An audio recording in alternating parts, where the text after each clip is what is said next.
Did you know that at the peak of Mount Everest, nearly 30,000 feet above sea level, scientists have discovered ancient seashells embedded in the rock? That's right.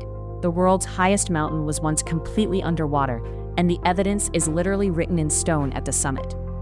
These seashells belong to marine organisms that lived in an ancient ocean called the Tethys Sea, which existed over 450 million years ago.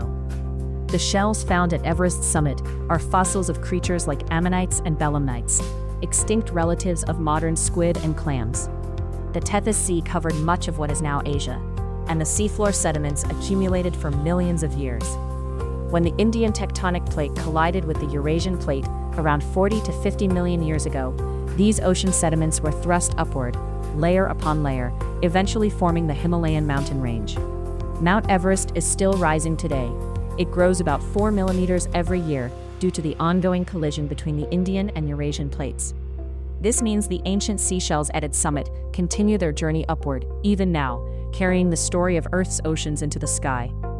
And here's the craziest part. When climbers reach Everest's summit, they're literally standing on an ancient ocean floor. Every shell they pass is a 450 million-year-old message from a world that no longer exists. Proof that even the mightiest mountains are temporary, and Earth is constantly reshaping itself. Want to learn more mind-blowing facts like this?